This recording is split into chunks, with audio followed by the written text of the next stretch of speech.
I'm wrong or not. Long as it's what I want me, I'm okay. I'm okay. Cause who are you to judge me like say you be holy past? I did love my life, get my peace of mind, I did try survive. We all be sinners, my body, nobody holy past. And my happiness comes first, I never come life to stress, yeah. Nah, ooh, I be like Terminator. I did deliver, I pass it doctor. Nah, ooh, I be like Terminator. I did deliver, I pass it doctor. Nah, ooh, I be like Terminator. I did deliver, I pass it doctor. Nah, ooh, I be like Terminator. I did deliver, I pass it doctor.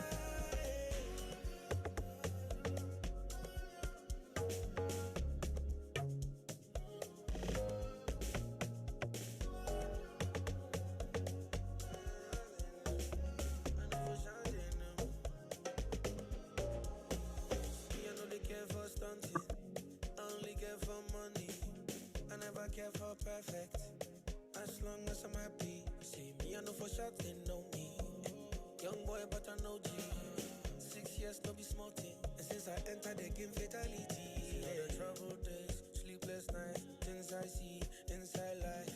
I do catch a little things I see.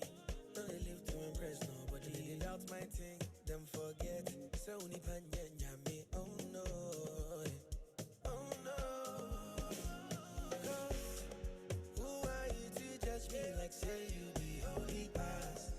I did love my life, get my peace of mind, that I try survive. We all be sinners, my body, nobody holy bad. And my happiness comes first, I never come life to stress, yeah. Nah, ooh, I be like Terminator. I did deliver, I pass it doctor. Nah, ooh, I be like Terminator. I did deliver, I pass it doctor. Nah, ooh, I be like Terminator. I did deliver, I pass it doctor. Nah, ooh, I be like Terminator. I did deliver, I pass it doctor.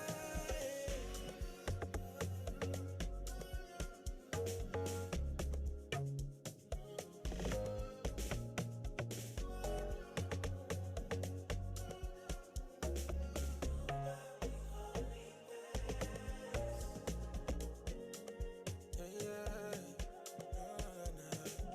I know for sure they know me.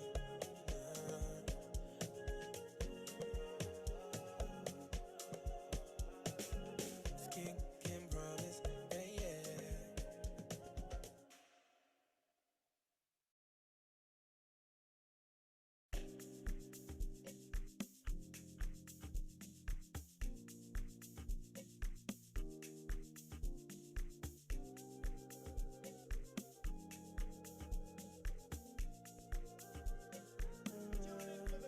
I just wanna make love and money. While I suffer life is not for me. See me, I come from nothing. See me, I come from trenches. Nothing there. My answer for 14 years. And nobody feel my pain. I will never be the same. I was a different case. When they look my side and they say, nobody pass the humanity. Nobody fits follow me fighting. My face show, my shoe shine, my shoe shine, my shoe shine. Hallelujah, I'm getting moolah. Inside cooler, eating suya. Hallelujah, living la vida loca. Oh, yeah. Yeah, I've been on the road all day, I'm chasing moolah. Fire in my mouth like a Zula. Turn up, magic be into suya. Yeah, I've been hard for like 4 years, and I wonder if I'm done yet. People be like, rise for my concert, welcome.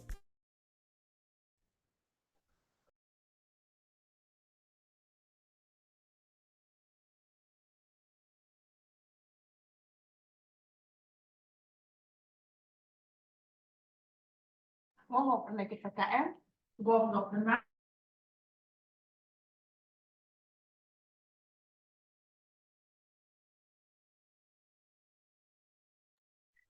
Udah bisa mikir. Tidak. Halo, selamat pagi menjelang siang. Pagi, Bu. Pagi, Pagi. Ibu. Halo, Ibu. Halo juga. Ini lagi pada di mana? Di rumah, Bu. Siapa tadi yang di rumah? Meli. Iya, Ibu. Aha. Meli rumah di mana sih? Di Cilacap, Ibu.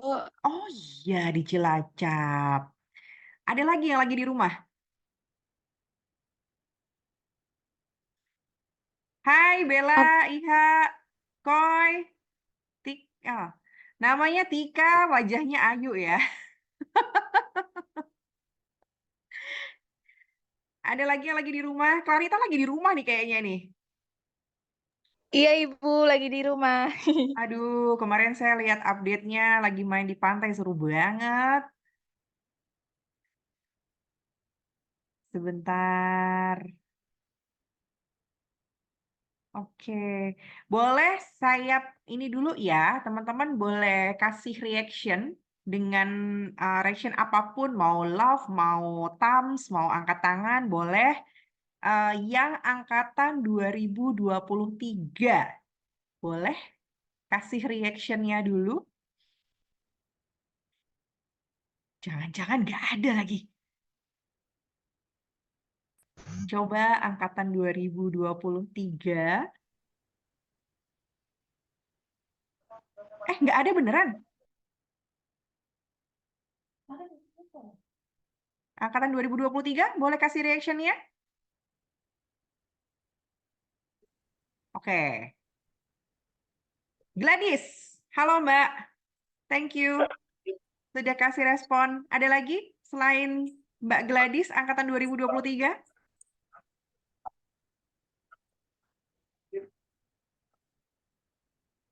Sendirian. Oke, nggak apa-apa. Mungkin ada yang sudah join tapi belum tune in ya. Yang angkatan 2021. Hadir Ibu saya dari angkatan 2023. Maaf telat, Oke. soalnya koneksinya baru ini.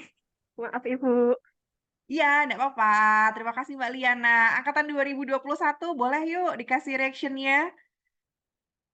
Fariha, Mbak Arnoldina Lekin, panggilannya siapa ya? Saya lupa lagi. Ririn. Nah, kayak nama kakak ipar saya, Ririn. Harus diingat-ingat nih berarti. Clarita, Rizky Amelia, Aulia, Diah, Nia, Melita, Alwiyah, siapa lagi? Koyimah, Ade Dia Palupi, Meme, Malika Zuhra, Humairoh. Siapa lagi nih 2021? Oke. Ulfi, terima kasih teman-teman. Boleh diturunkan lagi reaction-nya. Sekarang 2022. Ayo, siapa ya ini angkatan 2022? Akeng, Putri, siapa lagi? Udah nih, berdua aja. Oh, Silvi. Halo, Mbak Silvi. Udah ya? Udah ini aja. Oke deh. Baik teman-teman, terima kasih banyak yang sudah kasih reaction-nya. Semoga masih semangat semuanya. Saya buka acaranya pada pagi menjelang siang ini. Assalamualaikum warahmatullahi wabarakatuh. Waalaikumsalam warahmatullahi wabarakatuh. Saya mau menyapa dulu yang terhormat Bapak Dekan, Bapak Amin Al-Adib. Apa kabar Bapak? Sehat? Kabar baik, Bu Ayu. Bu Ayu sehat? Alhamdulillah. Pak Adib sepertinya habis cukur ya? Iya. Oke, oke. Terima kasih Pak Adib. Sama-sama. Sudah hadir dan support acara kita pada pagi menjelang siang ini. Bu Femi. Oke. Boleh loh Bu Femi. Hai, kita sebelahan ya, Bu. Saya lagi sebelahan sama Bu Femi. Kemudian tadi ada sebentar. Tadi kayak ada Bu Izah ya. Um, Atau sudah keluar lagi ya? Bu Naila juga, oh lagi connecting audio. Bu Naila ada di depan saya tapi. Baik, teman-teman terima kasih banyak atas kehadirannya pada siang hari ini. Ini satu program baru yang memang kita coba inisiasi untuk bisa apa ya namanya? Untuk bisa memfasilitasi teman-teman mahasiswa, terutama memang yang kelas reguler, karena kan teman-teman nanti kalau misalnya lulus jadi sarjana psikologi, sebagian besar dari teman-teman itu kan masih benar-benar fresh graduate ya. Ada yang belum pernah sama sekali merasakan untuk menjadi seorang pekerja itu seperti apa sih gitu. Atau mungkin ada yang sudah mulai part-time dan lain sebagainya. Nah, hari ini sebenarnya kita punya banyak cara untuk kita bisa membekali teman-teman untuk punya apa ya, bekal lain selain hanya di dalam kelas saja.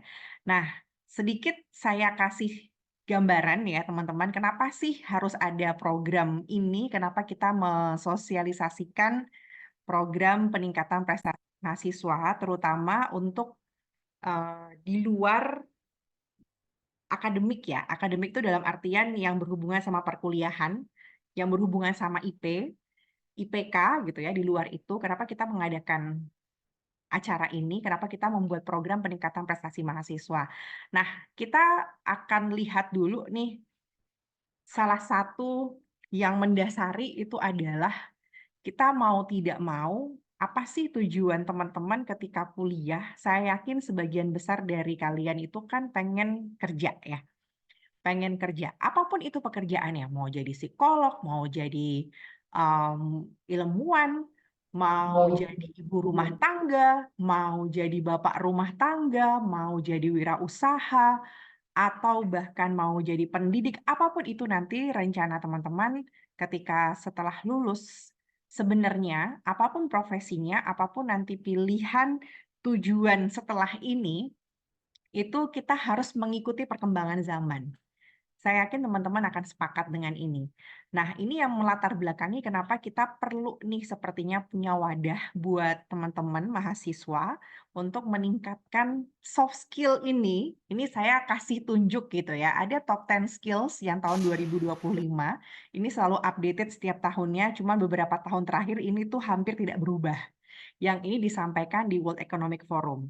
Teman-teman bisa baca sendiri di sini mulai dari analytical thinking dan innovation, active learning dan learning strategies, complex problem solving, critical thinking dan analysis, creativity, originality, inisiatif, leadership, social influence, sampai yang terakhir itu tentang reasoning, problem solving, ideation. Di sini juga ada bagaimana kita menghadapi stress tolerance, flexibility, dan juga resilience. Nah, dari top 10 skills yang dibutuhkan ini kan kita nggak bisa dapetin kalau misalnya teman-teman hanya belajar di perkuliahan, yang ketemu sama saya di kelas, ketemu sama Bu Femi di kelas, ketemu sama Pak Adi, Bu Naila di kelas.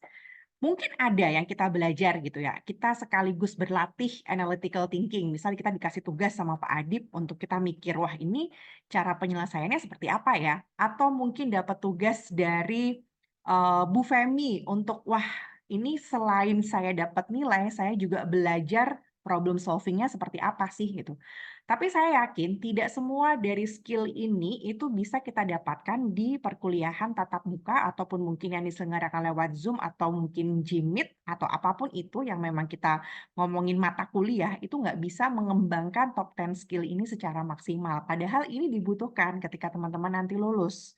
Ketika teman-teman nanti ya pada akhirnya masuk ke dunia kerja, dunia yang sebenarnya kalau saya bilang gitu ya, kita akan struggle, kita pengen teman-teman itu nggak cuman lulus dengan gelar sarjana psikologi, tapi teman-teman bisa lulus dengan punya bekal skill-skill berikut ini.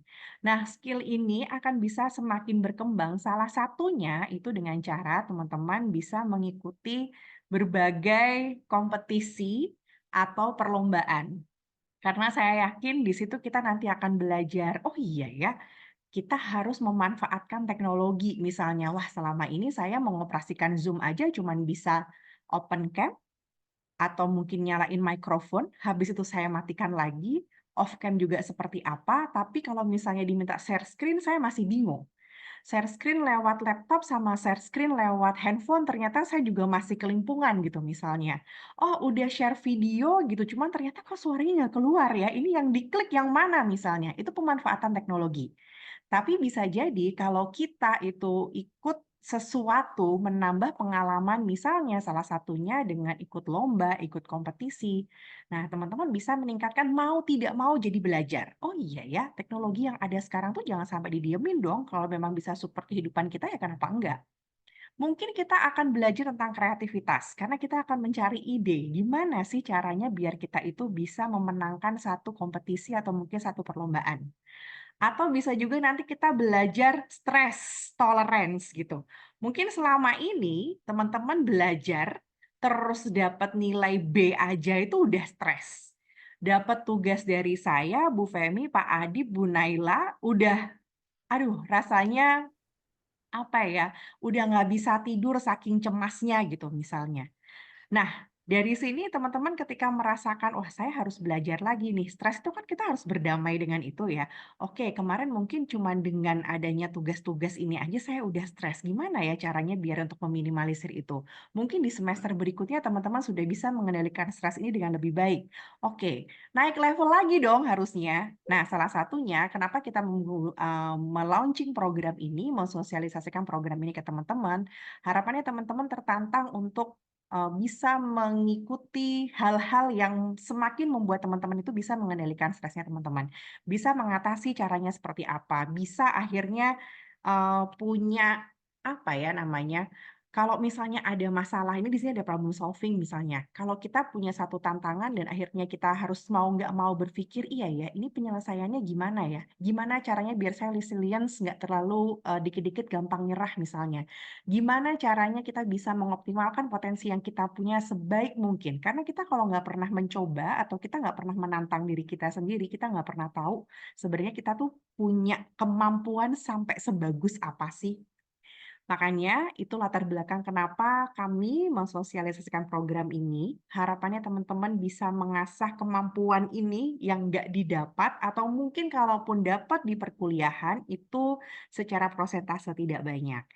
Nah, dalam hal ini, dalam program ini, nanti teman-teman selama 1 tahun ke depan gitu ya, kurang lebih nanti akan didampingi, akan dikoordinasi sebagai koordinatornya adalah Bu Femi, yang nanti akan cerita salah satunya yang teman-teman nanti bisa ikuti itu dalam waktu dekat ada satu kompetisi yang namanya program kreativitas mahasiswa. Mungkin teman-teman pernah dengar atau baru kali ini dengar, atau mungkin tahun kemarin pernah ikutan tapi masih belum berhasil. Nah, ini bisa jadi salah satu wadah buat teman-teman, oh saya ternyata bisa ikut ya, dan ini teman-teman nggak akan dilepas. Teman-teman akan kita coba dampingi, kita akan coba apa ya namanya, memfasilitasi teman-teman, kita support sebisa mungkin, semaksimal mungkin yang kita punya agar teman-teman bisa mengoptimalkan dan bisa berlatih top 10 skills ini dengan semaksimal mungkin. Dari saya itu, ada mungkin dari teman-teman yang mau kasih komen dulu atau kayak belum apa-apa, ah enggak deh, saya kayaknya nggak butuh belajar ini, saya nggak butuh deh ikutan kompetisi gitu misalnya. Boleh dong kasih komennya dulu, apakah dari sini, dari penjelasan saya, terus akhirnya, oke Bu, saya tertarik, atau itu tadi, ah enggak deh, ngapain bikin pusing doang gitu misalnya. Atau kita langsung lanjut ke Bu Femi. Boleh saya kasih, ini dong, saya dikasih reaction, atau kasih chat, di chat boleh kasih komentar apapun itu, biar nggak berasa sendirian nih sayangnya di sini nih.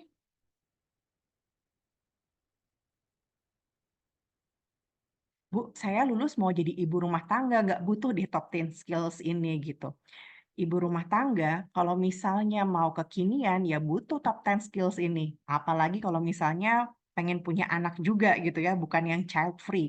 Masa sih seorang ibu nggak mau ngajarin anak-anaknya misalnya jadi anak yang siap dengan masa depan tuh kayak gimana sih? Jadi anak untuk kita mau ngasuh mereka untuk menjadi seorang leader itu yang seperti apa sih? Kita jadi orang tua yang bisa memancing anak-anak untuk berpikir kreatif dan berpikir kritis tuh seperti apa sih? Gitu kan Ini menurut saya teman-teman tetap akan butuh ini. Apapun nanti peran teman-teman di masyarakat, apapun pilihan karir yang teman-teman akan pilih nanti setelah lulus, saya rasa sayang sekali kalau teman-teman tidak mengikuti program ini dengan semaksimal mungkin. Oke, kalau belum ada komen sama sekali, mungkin kita langsung ke Bu Femi kali ya.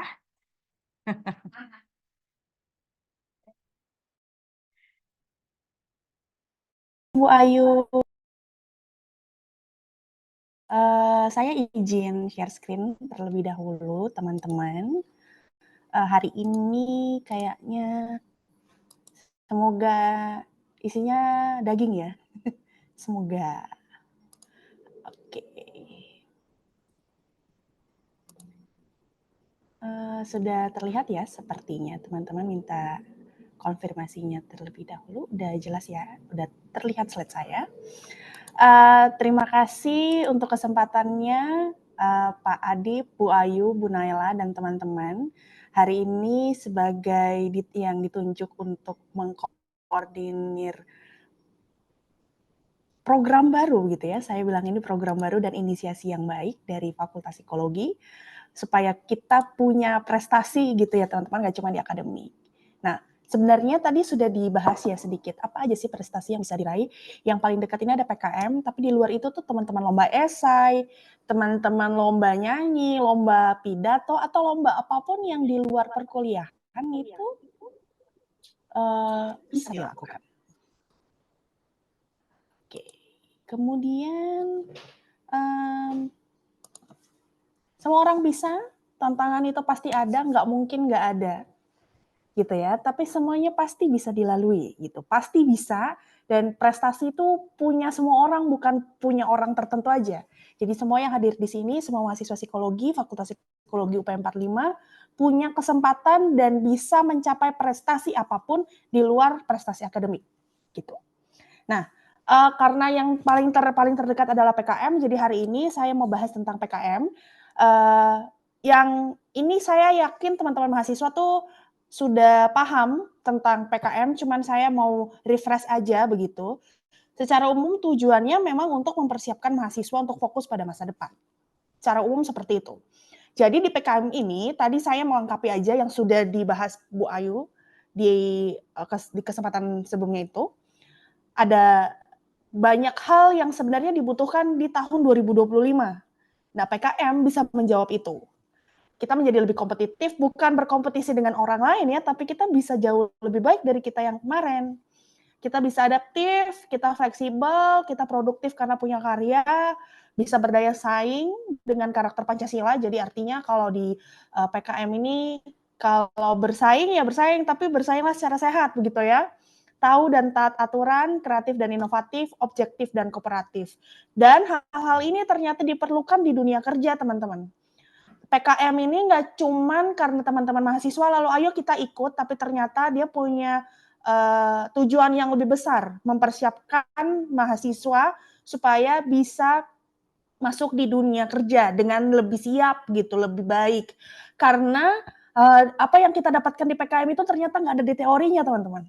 Bekerja sama tuh nggak ada teorinya. Mungkin kalau di PIO ada, tapi di sini lebih ke penerapannya. Jadi kalau teman-teman, kalau kita bicara soal kok PKM tuh memang untuk mahasiswa, iya. Tapi kok apa sih untuk kontribusinya untuk masa depan? Nah ini adalah kontribusi untuk masa depan dan nggak cuman soal prestasi teman-teman doang, tapi ternyata teman-teman bisa melatih soft skill, kedepannya tuh bisa lebih siap daripada yang tidak ikut PKM atau nggak ikut lomba sama sekali, gitu ya. Nah, di PKM itu banyak banget bidangnya. Ini sesuai yang kami baca dan kami rangkum. Ini ada bidang PKM yang applicable atau yang dia tuh bisa diterapkan di psikologi. Yang pertama ada PKM riset sosial humaniora, ada kewirausahaan, pengabdian kepada masyarakat. Lalu yang keempat ada penerapan iptek. Lalu yang kelima ada video gagasan. Selanjutnya ada gagasan futuristik. Gitu. Tadi video gagasan konstruktif. Nanti ini sudah kami rangkum. Kita coba bahas satu-satu supaya kita bisa menemukan perbedaannya ya teman-teman. Yang pertama ini adalah riset sosial humaniora atau PKM RSH. Secara umum ini riset, jadi ada penelitian, kita menerapkan ilmu-ilmu yang kita pelajari di metodologi penelitian. Anggotanya ada 3-5 orang. Ruang lingkupnya tentu karena kita psikologi, kita akan berkaitan dengan fenomena sosial, khususnya yang berkaitan dengan interaksi dalam kehidupan bermasyarakat. Kita lihat perilaku-perilaku psikologis gitu ya, yang ada di masyarakat kita, lalu kita teliti, lalu kita submit ini sebagai PKM. Kemudian harus sesuai dengan kriteria bidang ilmu kita ya, karena kita psikologi, maka kita harus melakukan riset di bidang psikologi. Pendanaannya bisa 6-10 juta, outputnya ada laporan kemajuan, laporan akhir, artikel ilmiah, dan akun media sosial. Jadi untuk mempromosikan PKM yang kita buat begitu ya. Kemudian yang kedua adalah PKM kewirausahaan. Ini jelas kita bikin produk. Anggotanya sama 3-5 orang. Jadi produk apa aja sih yang sebenarnya bisa kita buat sebagai PKM kewirausahaan? Ada produk barang dan produk jasa. Jadi kalau barang ya kita bikin produk baru, atau modifikasi yang jelas ini bisa dijual. Atau kalau misalkan produk jasa, kita bisa bikin jasa konsultan, ada bisa bikin event organizer, atau pengolahan data. Outputnya sama sebenarnya dengan yang tadi, riset, tapi ini kan ada produk nih teman-teman yang dibuat. Jadi kalau riset tuh cuman sebatas penelitian, tapi kalau misalkan wirausaha ini sudah ada produk yang dibuat untuk dijual. Nah, lagi-lagi sesuai dengan bidang ilmu untuk kriteria keilmuannya, dan pendanaannya sama 6-10 juta dari Kementerian Pendidikan dan Kebudayaan. Kemudian, nah selanjutnya adalah PKM pengabdian kepada masyarakat yang beberapa yang tahun lalu Bu Ayu dan Koyima dan teman-teman ya yang bisa sudah didanai oleh Dikti. Jadi PM ini adalah pengabdian kepada masyarakat ini kita bikin semacam program yang diterapkan kepada mitra-mitra non-profit, jadi organisasi non-profit yang tidak menghasilkan uang begitu ya teman-teman ya. Sama untuk anggotanya 3-5 orang. Ruang lingkupnya ya tadi seperti sudah saya sampaikan, kita memberikan bantuan iptek kepada mitra program sebagai bentuk solusi atas masalah. Jadi masalahnya apa, lalu kita buatkan program, lalu program itu sudah harus berdasarkan hasil kesepakatan bersama. Yang jelas mitra ini adalah mitra non-profit, jadi tidak menghasilkan uang. Kemudian kriteria keilmuannya sama dengan yang tadi sesuai dengan bidang ilmu, pendanaannya juga masih sama 6-10 juta, dan untuk outputnya ada berbeda. Di sini ada laporan kemajuan, laporan akhir, buku penoban mitra. Jadi kalau misalkan buku penoban mitra itu isinya kalau misalkan kita tinggalkan produk itu, kita tinggalkan semacam program tersebut, orang yang kita intervensi itu dia bisa melakukan tanpa kita gitu. Jadi tetap ada, kita nggak akan ketergantungan mereka, kita nggak akan datang terus untuk memfasilitasi, tapi kita bisa semacam kita meninggalkan legasi lah buat mereka kalau mereka bisa juga menerapkan program itu tanpa bantuan kita, tapi kita siapkan buku penoban mitra itu. Selanjutnya, yang selanjutnya ini mirip sebenarnya dengan tadi yang pengabdian masyarakat, penerapan iptek ini, hanya saja kita di iptek itu lebih ke mitra profit, jadi lebih ke misalnya UMKM gitu ya, lebih ke perusahaan-perusahaan, instansi-instansi yang dia punya cuan. Nah, sesuai bidang ilmu, pendanaan juga 6-10 juta. Nah, ini sama sebenarnya outputnya, hanya saja perlu dibedakan bahwa kalau penerapan iptek itu cari cuan, di perusahaan-perusahaan yang ada cuannya, gitu ya, kita bisa bantu dari sisi organisasinya, kita bantu mereka bikin struktur organisasi misalkan, berbagai SOP. Nah ini PO banget sebenarnya teman-teman. Dan kalau yang tadi itu lebih ke organisasi-organisasi non-profit memang. Kalau yang pengabdian masyarakat. Oke, selanjutnya adalah video gagasan konstruktif.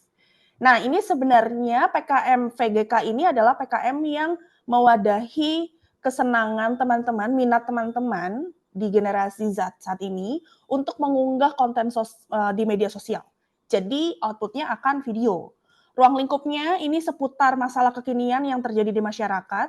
Lagi-lagi kita perlu menjadi jawaban gitu ya untuk masalah-masalah yang di sekitar kita terkait dengan keprihatinan bangsa Indonesia berupa korupsi, narkoba, NKRI, bencana, bahasa daerah, konservasi sumber daya hayati.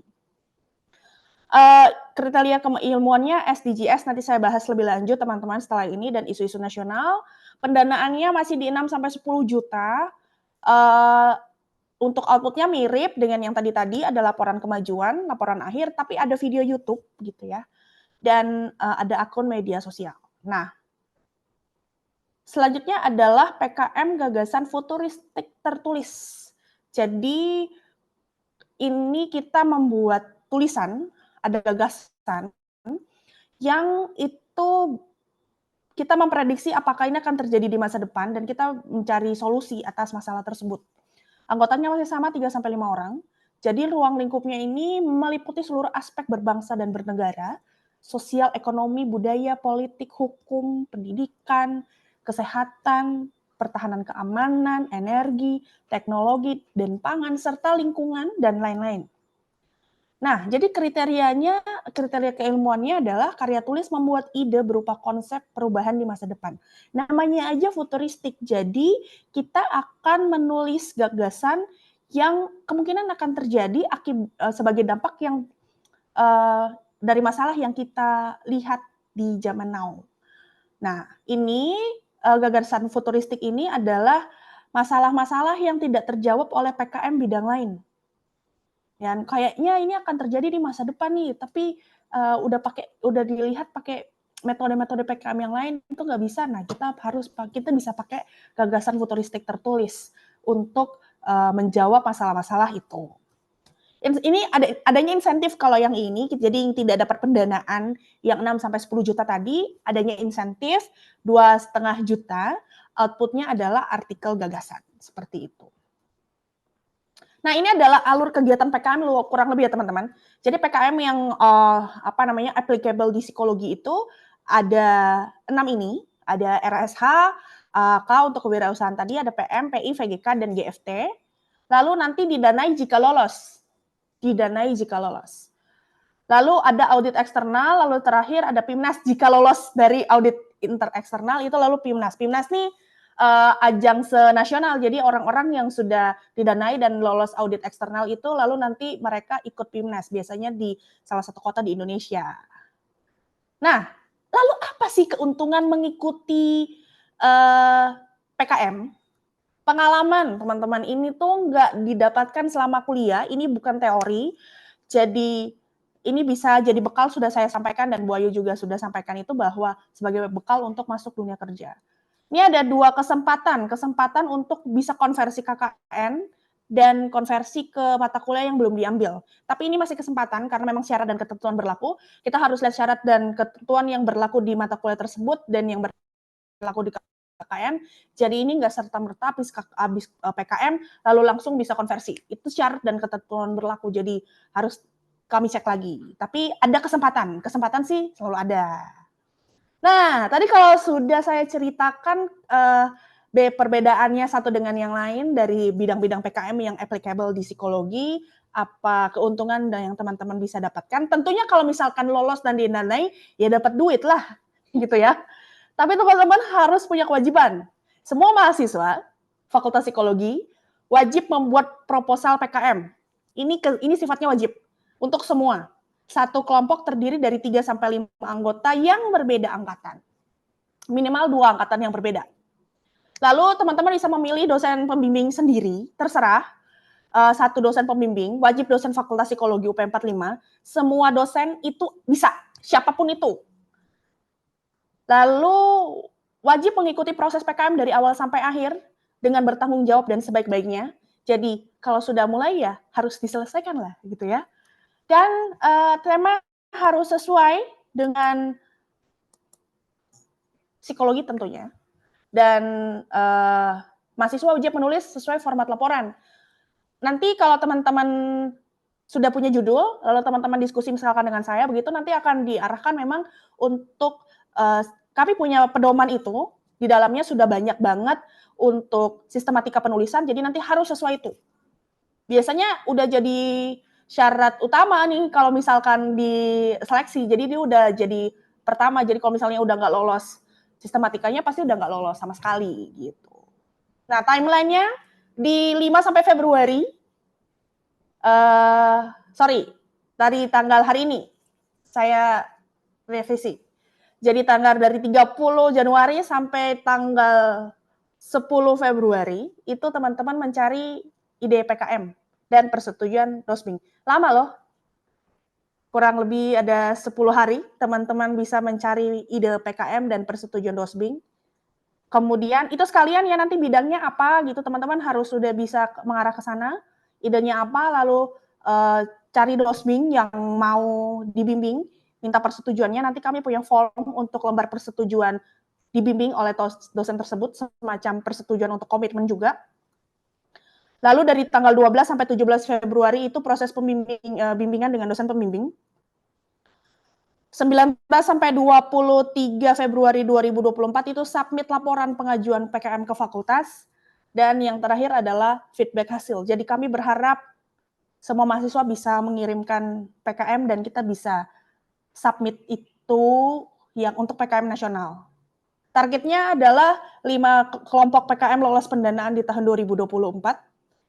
Jadi teman-teman banyak banget ini, bisa dikelompokkan 3-5 orang, dan kami berharap teman-teman ada dari teman-teman ini yang 5 kelompok bisa lolos didanai seperti tahun kemarin. Kalau bisa sih sampai PIMNAS. Nah, targetnya adalah judul harus menunjukkan kebaruan masalah, novelty. Jadi jangan yang udah pernah dilakukan. Kita harus cari yang unik. Kita harus cari yang sedang terjadi di sekitar kita. Kita harus lihat itu. Kemudian masalahnya harus berkaitan dengan SDGs. Ini Sustainable Development Goals. Jadi ini berlaku di worldwide secara di dunia, universal. Ini adalah target untuk pengembangan secara berkelanjutan. Apa saja yang ada di SDGs ini? Yang pertama adalah penghapusan kemiskinan dan kelaparan, lalu peningkatan kesehatan dan pendidikan, pemberdayaan kota, perang melawan perubahan iklim, lalu ada perlindungan laut dan kemaritiman. Teman-teman bisa temanya mengacu ke SDGs ini. Psikologi luas banget, kita bisa masuk dari sisi manapun, teman-teman. Maka belajarlah peka untuk melihat lingkungan. Kalau mulai peka dengan diri sendiri itu oke, sudah baik, tapi mari kita bakal lihat lingkungan yang terjadi di sekitar. Kira-kira lingkungan kita butuh apa? Kira-kira apa sih yang harus kita bantu untuk selesaikan di lingkungan kita? Karena pada dasarnya di mana manusia ada, maka di situ juga ada masalah psikologis. Jadi pasti ada masalah, nggak mungkin nggak ada masalah. Cuman memang kita harus peka aja untuk melihat kondisi yang terjadi di sekitar kita. Gitu ya. Yang kemarin punya Bu Ayu itu kan sama Koi dan teman-teman udah sampai di Gunung Kidul nih. Nah teman-teman bisa di daerah-daerah yang nggak cuma di sini doang, tapi yang kayak di Bantul, Kulon Progo gitu-gitu kan sebenarnya juga ada masalah yang kita bisa bantu mereka untuk solve the problem. Jadi sekali lagi PKM ini nggak cuma pride buat kita, tapi kita bisa bermanfaat buat orang lain. Kita bisa bantu mereka nih untuk bisa mencapai sesuatu yang lebih baik yang mendukung SDGs. Nah, informasi lebih lanjut teman-teman bisa hubungin saya di hari dan jam kerja. Email saya ada di femi@umpm45.ac.id atau teman-teman bisa by chat WhatsApp, nomornya pasti sudah ada di grup mahasiswa. Teman-teman bisa chat saya. Itu saja dari saya, teman-teman. Kalau kata Agnes Monica, dream, believe, and make it happen, nggak ada yang mungkin selama teman-teman mau berusaha. Prestasi nggak cuma bukan orang-orang tertentu saja, tapi milik kita bersama. Terima kasih. Saya kembalikan ke Bu Ayu, atau mungkin ada yang mau bertanya, dipersilakan. Bu Femi, tadi ada beberapa yang katanya nggak bisa masuk. Kok kita nggak ada ini ya? Di kita nggak ada notifikasi ya? Oh gitu.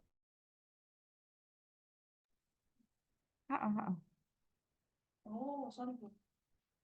Kenapa? Baru jadi Ibu Ayu co-host. Oke. Gak apa-apa, kita bahas lagi. Suaranya harus Bu Ayu lagi.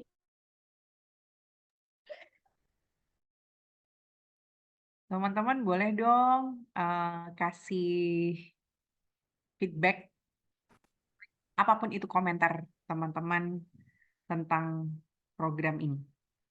Sebelum nanti kita lanjutkan lagi detailnya.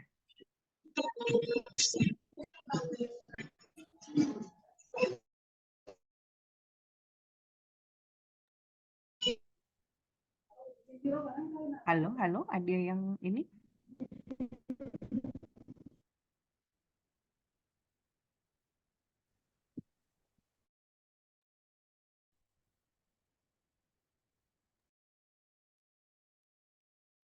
Izin menanggapi, Ibu. Silahkan. Pagi Bu Ayu, Bu Femi. Pagi apa siang ya? Maaf saya Siang off cam tapi lagi mendung sambil sih. iya makanya. Saya sambil siap-siap jadi belum bisa on cam ini Bu. Menarik sekali yang disampaikan Bu Ayu sama Bu Femi tadi. Saya ini mahasiswa S1 tapi paling tua mungkin ya Bu ya. Eh, apakah itu untuk program PKM itu ada batasan usia atau semester berapakah gitu persyaratannya? Atau itu memang persyaratan yang harus dengan lintas angkatan itu memang harus ya Bu ya, gabungan itu, ataukah bisa satu angkatan saja? Kemudian pertanyaan lagi, misalkan punya ide suatu program yang sebetulnya kami pengen tuh ada dicanangkan oleh pemerintah gitu. Lu mau jawab nggak sih? Oke, sorry. Saya pikir Bu Femi mau jawab. Saya miskoordinasi ini. Gimana ini Bu? Saya terusin nggak? Oke. Terusin dulu. Menarik. Gimana Ibu? Boleh, Mbak Diana dilanjutkan, Mbak. Oh iya, Menarik ini. Silakan, Mbak. lupa jadi saya Bu. Habis nggak ada yang nanggapin sih, sebetulnya menarik sekali, ini bagus programnya. Iya, tadi Ini Bu, ada ide soal suatu kalau program ada yang pengennya tuh dicanangkan pemerintah seperti apa betul, gitu. mungkin satu bisa dicanangkan dan dianggarkan gitu loh. Bisa untuk karena saya bergerak di bidang pendidikan anak usia dini, eh, bisa untuk diterapkan di suatu daerah mungkin kota Yogyakarta atau se-DIY gitu, bisa seperti itu nggak Bu?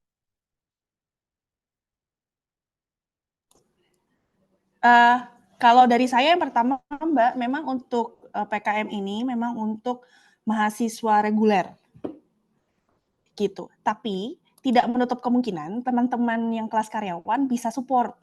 Misal kalau kata Mbak Diana tadi lebih ke Mbak Diana kerja di bidang pendidikan anak usia dini. Jadi bisa support kira-kira misalnya teman-teman ini butuh tertarik di situ, ada apa sih info yang dicanangkan oleh pemerintah daerah istimewa Yogyakarta misalnya ya gitu ya Mbak, bisa disupport ke teman-teman. Jadi teman-teman ini tidak kekurangan ide. Jadi mungkin mereka dapat idenya dari teman-teman kelas karyawan, tapi mereka yang eksekusi dan mereka yang mikir gitu untuk kelas ini reguler sih kalau PKM. Tapi kalau untuk prestasi di luar PKM itu semuanya bisa. Itu buat semuanya. Cuman kalau yang PKM memang untuk kelas Jadi reguler dan jadi bang ide aja ya Bu ya? Hmm? Jadi bang ide bantu aja. ide Mbak, betul, bantu ide. Tapi ya nanti keluhan-keluhannya ya akan dari mereka juga karena bagaimanapun nanti yang mempertanggungjawabkan sampai selesai mereka juga ya Mbak ya. Iya. Oh boleh deh nanti misalkan yang gabung di sini ya dari reguler kalau tentang yang masalah anak usia dini atau anak berkebutuhan khusus boleh deh japri saya. Asik, terima kasih Ya, banyak Mbak terima Diana. kasih. Sama-sama. Terus kalau apakah harus dari 2 angkatan, ya kami berharap ini nggak eksklusif di 1 angkatan, tapi bisa saling berinteraksi antara satu angkatan dengan angkatan lainnya. Karena ya bagaimanapun kuliah nggak cuma 1 angkatan kan, gitu. Jadi hopefully teman-teman bisa minimal 2 angkatan di dalam satu kelompok, begitu. Ada tambahan mungkin?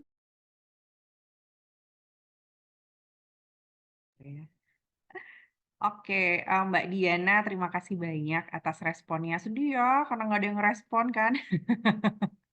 Jadi terima kasih nih kita dikasih. Jadi paling nggak tuh ada tanggapan ya. Apapun itu tanggapannya, kami sangat terbuka sekali. Termasuk tadi support dari Mbak Diana. Memang kalau ini kan yang terdekat ya, yang terdekat yang teman-teman bisa ikuti itu memang dikhususkan untuk mahasiswa kelas reguler. Sebenarnya itu kalaupun sudah skripsi tapi tidak berniat untuk lulus di setahun ini sih masih boleh ikut juga gitu. Tapi rata-rata sebagian besar yang sudah mulai skripsi ini kan mereka pengen lulus cepat ya. Jadi kami memang pada akhirnya oke deh program ini coba kita jalankan di 2021, 2022 dan 2023. Nah, dari Dikti sendiri kenapa mereka mensyaratkan sebaiknya lintas angkatan dan lintas prodi karena mereka tuh pengen mengembangkan sisi satu regenerasi. Biar yang namanya ilmu, yang namanya pengalaman itu tidak berhenti di satu angkatan saja, tapi regenerasi untuk berprestasinya itu bisa ada terus, bisa continue. Kemudian kenapa harus lintas prodi, disarankan lintas prodi, yaitu salah satunya untuk membuat mahasiswa itu mulai berlatih kerjasama ya, kolaborasi. Karena ketika kita melihat satu permasalahan, sebenarnya even itu adalah masalah psikologi, kayak tadi misalnya Mbak Diana contohkan idenya terkait dengan pendidikan anak usia dini. Dari kacamata psikologi mungkin kita bisa melihat kasih program-program yang mungkin untuk meningkatkan kematangan emosi anak atau mungkin prepare untuk para gurunya biar bisa gimana caranya misalnya ya program untuk bagaimana caranya guru-guru PAUD itu bisa mengelola emosi dengan lebih baik lagi atau mungkin bisa meningkatkan kreativitas untuk bikin permainan-permainan buat anak-anak PAUD yang lebih inovatif dan sisi pembelajarannya lebih maksimal. Tapi kan itu dari sisi psikologi. Ketika kita bergabung dengan mahasiswa dari prodi lain, mungkin ada point of view lain yang kita bisa dapatkan dari keilmuannya mereka dan diterapkan dalam programnya kita. Hanya saja memang siapa yang akan menjadi dosen pembimbingnya itu tergantung tema besar yang diambil. Kalau misalnya tema besar yang diambil itu adalah yang berkaitan dengan psikologi, maka dosen pembimbingnya adalah dari psikologi. Kalau misalnya nanti teman-teman ternyata, Bu, saya nggak join dari psikologi, tapi saya join dari prodi manajemen atau mungkin dari prodi teknik lingkungan misalnya, ya boleh aja, nggak apa-apa gitu. Jadi nggak harus melulu lewat program yang kita buat saat ini. Terus gimana dong sama mahasiswa yang kelas karyawan gitu? Nah ini kita memang startnya dari PKM ya, tapi next dengan adanya Bu Femi sebagai koordinator, dan nanti juga kita akan menunjuk beberapa mahasiswa untuk menjadi koordinator juga untuk koordinator mahasiswa. Harapannya nanti setelah ini kita akan bisa mendapatkan banyak informasi. Kita bisa saling kasih info. Bu, ini ada lomba ini. Bu, ini ada kompetisi ini lagi nih, yang itu tidak terbatas hanya untuk mahasiswa kelas reguler, tapi bisa untuk kelas karyawan juga. Nggak apa-apa, nanti kita bisa saling kasih informasi, dan kita sebisa mungkin akan mencoba mewadahi untuk kalau butuh pendampingan atau butuh support dalam hal apapun yang kira-kira kita bisa support, kita akan lakukan itu. Gitu. Jadi ini nggak sebatas hanya PKM saja ya program ini, tapi bisa jadi dalam hal kompetisi atau perlombaan yang lain juga. Intinya kita pengen gitu, yuk ini bisa kita organisir dengan lebih baik lagi. Kita menyiapkan mahasiswanya juga lebih matang lagi supaya emang benar-benar siap tempur, nggak cuman yang penting saya ikut lomba gitu, terus selesai gitu. Ya kalau udah ikut lomba, kita keluar tenaga, kita keluar waktu, kita sudah ya jangan sampai rugi gitu ya. Kita bersiap bertempur untuk sebisa mungkin kita kerahkan, kita optimalkan kemampuan yang kita punya untuk menang gitu. Kita untuk bersaing dengan mahasiswa dari manapun. Gitu sih. Tapi makasih banyak Mbak Diana atas responnya. Dan tadi terbuka sekali ya untuk kita mungkin ada yang tertarik untuk mengambil tema yang terkait dengan pendidikan anak usia dini, bisa banget nanti kerjasamanya dengan Mbak Diana berarti ya. Tadi Mbak Diananya mana? Tiba-tiba. Siap, Ibu. Oke. Tadi Bella kayaknya raise hand. Iya, Ibu. Oke. Oke, Ibu. Silakan Bella. Izin masuk ya, Ibu. Tadi sebenarnya udah kejawab juga sih sama Ibu di beberapa penjelasan kayak kita dengan background psikologi itu cocoknya ke PKM mana. Nah, bingungnya kan masih di situ, Bu. Kayak kalau setahu Bella sendiri kan kemarin kayak memposisikan diri itu kayak ke pengabdian masyarakatnya. Nah, apakah mungkin dengan kita latar belakang mahasiswa psikologi itu bisa ke PKM lain kayak PKM karya cipta atau yang lainnya gitu, Bu. Dan pertanyaan kedua ini lebih ke ini sih, Bu. Kayak kemarin kan benefitnya itu bisa konversi ke KKN ya, Bu. Nah, dari kampus sendiri apakah ada keringanan biaya KKN untuk konversi PKM-nya atau bagaimana ya, Bu? Karena yang tahun kemarin itu pas konversi itu KKN itu tetap bayar full gitu, Bu. Itu aja dari Bella. Terima kasih, Bu. Oke, terima kasih Bella. Untuk PKM apa saja yang bisa diikuti tadi yang semua dijelaskan oleh Bu Femi itu yang bisa diikuti oleh mahasiswa psikologi. Jadi ada riset, ada bikin video, ada gagasan futuristik, ya itu macam-macam yang tadi sudah dijelaskan oleh Bu Femi. Tadi yang dijelaskan oleh Bu Femi itu adalah bidang-bidang PKM yang kita bisa ikuti. Yang nggak ada di situ berarti memang kita nggak bisa ikut. Karena kayak misalnya untuk riset, apa sih namanya? Eksakta gitu kan jelas kita nggak bisa ikut gitu. Terus apa lagi ya yang terkait dengan iptek ya? Iptek bisa, Oh, iptek bisa ya? Karsa Cipta sama karya inovatif itu Karsa Cipta itu juga kita nggak bisa ikut. Pokoknya tadi yang tidak dijelaskan oleh Bu Femi itu kita nggak bisa ikut. Jadi kita coba riset, kita coba kemarin dalami tadi hal-hal yang memang Bu Femi sudah sampaikan itu yang kita bisa ikuti sebagai mahasiswa psikologi. Jadi kalau misalnya, aduh kalau pengabdian masyarakat, Bella udah ikut kemarin yang pengabdian masyarakat gitu, aduh kayaknya capek banget deh, pengen terchallenge gitu, terchallenge untuk saya punya kemampuan buat editing gitu misalnya, tak bikin video aja deh gitu, kemudian resource-nya juga ada, ya kenapa enggak gitu, atau mungkin misalnya saya tertarik nih untuk bikin PKM yang wacana aja gitu misalnya, kasih gagasan-gagasan futuristik, ide-ide futuristik seperti apa sih dari permasalahan. Nah, permasalahan ini teman-teman idenya sebenarnya paling mudah itu teman-teman bisa lihat mungkin SDGs kali ya, Sustainable Development Goals. Dari semua SDGs itu mana sih yang di sekitar kita itu menjadi permasalahan? Ini saya kasih beberapa contoh aja gitu ya. Misalnya nih, ini juga membuat teman-teman jadi bisa lebih peka ya sama lingkungan apa ya yang terjadi di lingkungan kita yang kira-kira itu bisa kita jadikan ide-ide untuk PKM. Contoh, kemarin saya sampaikan ke Bu Femi gitu. Kita setiap hari saat ini menjelang pemilu itu kan banyak sekali alat peraga kampanye. Dan itu menghasilkan sampah. Kita punya ahlinya sampah nih, pengolahan sampah, yaitu Bu Sinta gitu. Ada nggak ya kira-kira ide yang kita bisa lakukan dari sisa-sisa alat peraga kampanye atau APK ini yang kita bisa daur ulang atau apapun itu biar nggak jadi sampah doang gitu, tapi ya jadi sesuatu yang bernilai manfaat. Itu kan apa ya, yang ada kelihatan saat ini dan itu dibutuhkan. Apakah itu nanti akan menjadi kalau kita terapkan itu mungkin bisa jadi apa ya, Kak? Kalau misalnya itu nanti bisa kita jual, mungkin bisa masuk ke kewirausahaan.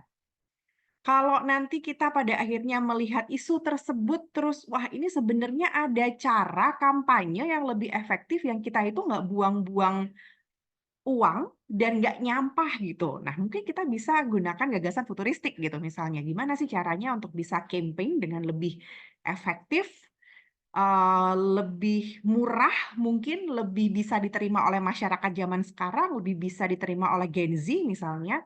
Nah itu bisa masuk ke sana gitu. Atau mungkin kita bisa melihat, teman-teman mungkin tahu beberapa waktu terakhir ini kan kita sering sekali mendapatkan berita tentang pelecehan atau kekerasan seksual pada anak atau kekerasan seksual yang terjadi di sekolah. Isu ini tuh kira-kira bisa kita atasi dengan cara apa sih? Apa sih yang bisa membuat kenapa isu ini sering banget muncul? Ini psikologi banget ya. Kok bisa ya ada isu-isu tentang kekerasan seksual dan ini muncul di Jogja misalnya tempat kita kuliah saat ini gitu, tempatnya ada di Jogja.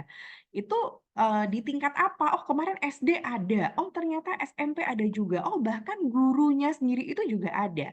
Ini apa ya yang terjadi? Kok bisa seperti ini? Ada nggak hal-hal pencegahan yang kita bisa lakukan untuk agar tidak terjadi lagi itu, agar tidak terjadi lagi masalah-masalah seperti itu? Misalnya kita bikin satu modul pendidikan seksual sesuai dengan tingkatannya buat anak SD. Oke, apa bedanya pendidikan seksual anak SD yang saat ini mungkin sudah diinisiasi oleh beberapa sekolah atau mungkin sudah diinisiasi oleh apa ya namanya kayak pemerintah gitu ya, dinas-dinas yang berkaitan dengan itu gitu. Kita bikin inovasinya. Dan inovasi ini kan tidak harus benar-benar sesuatu yang baru gitu. Kita bisa amati, tiru, dan modifikasi. Sama kayak kemarin Bella dan tim gitu. Masalahnya apa? Isunya adalah literasi. Anak-anak itu kan sekarang dulu aja literasinya orang Indonesia udah kurang. Sekarang ketambahan gadget makin kurang. Nah, isu literasi ini kan sudah sering digaungkan. Dan sebenarnya banyak sekali caranya untuk bisa meningkatkan literasi ini gitu. Nah, salah satu yang kemarin Bella dan tim lakukan dengan games. Games yang kayak gimana gitu. Nah, itu kita bisa cari ini, entah mungkin apa yang sudah diaplikasikan di luar negeri, mungkin kita bisa lihat dari jurnal, kita bisa lihat dari artikel, kita cari ini tuh udah kita melatih berpikir analitis, berpikir kreatif, bagaimana kita melihat masalah secara kritis dari beberapa point of view gitu. Ini yang mungkin teman-teman nggak dapetin kalau misalnya teman-teman itu nggak mengikuti kegiatan ini gitu. Sayang ini, dan itu tuh harus dilatih. Nggak bisa kita cuma bilang, Ibu saya mau belajar bagaimana cara berpikir kritis gitu. Terus kita cuma ikut pelatihan doang, pelatihan dan kita cuma dapat, oh caranya seperti ini, tapi kita nggak pernah melakukannya, kita nggak pernah praktek, ya nggak akan terbiasa. Nah, cara membiasakannya dengan ini salah satunya. Wadahnya itu adalah ini. Kemudian, itu semoga menjawab ya, Bel ya. Yang kedua adalah, apakah biaya KKN bisa di-cut atau tidak gitu ya, bisa diringankan. Sayangnya, kami tidak punya wewenang untuk itu, Bella. Jadi, kita hanya bisa mengusahakan, merekomendasikan dan juga mendampingi sampai teman-teman yang nanti sudah sampai pada tahap pendanaan, itu kita bantu untuk bisa konversi ke KKN. Tapi kalau untuk mengurangi biaya KKN-nya, itu bukan, dalam wewenang kami, gitu. Nah, itu, kewenangannya ada di tingkat universitas dan LPPM. Jadi kami saat ini memang tidak bisa menjawab, dan dari aturan yang ada memang selama ini ketika konversi ya konversi saja, secara biaya itu tidak ada pengurangan. Yang selama ini terjadi seperti itu, Bella, dan itu memang bukan kewenangan kami untuk melakukannya kalaupun memang bisa. Jadi kalau misalnya coba mau diusulkan, ya mungkin bisa langsung bertanya ke pihak LPPM misalnya gitu. Bisa aja mungkin kontak ke bagian LPPM-nya langsung, apakah itu memungkinkan atau tidak.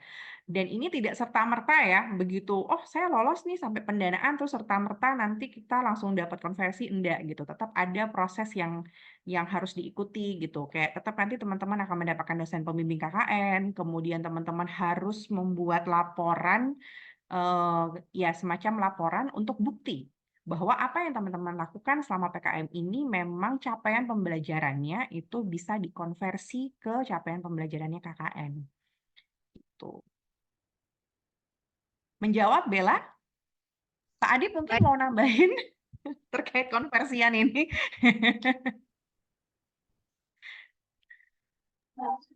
Terkait dengan konversi yang KKN ya, Bu Ayu ya. Iya, iya. Kalau konversi KKN sih prinsipnya, ya betul, Bu Ayu memang menyampaikan tidak serta-merta. Cuma namanya KKN itu kan implementasi dari pengabdian kepada masyarakat. Asal PKM-nya itu esensinya adalah pengabdian kepada masyarakat, baik itu secara sosial ataupun pendidikan, maka itu kemungkinan besar akan bisa dikonversi begitu. Berbeda ketika misalkan PKM-nya adalah PKM futuristik atau yang lain yang sifatnya bukan pada pengabdian kepada masyarakat, itu kemungkinan akan sedikit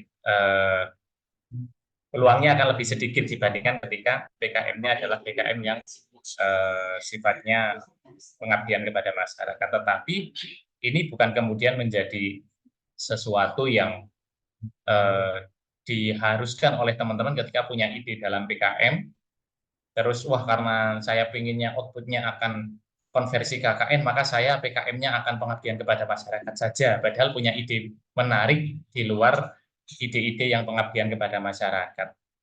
Tujuannya lebih besar harusnya daripada sekedar untuk dikonversi kepada KKN. Akan sangat sayang ketika PKM ini tujuannya hanya untuk konversi kepada KKN sih. Gitu Bu Ayu kalau tambahan dari saya. Matur nuwun. Sama-sama, terima kasih.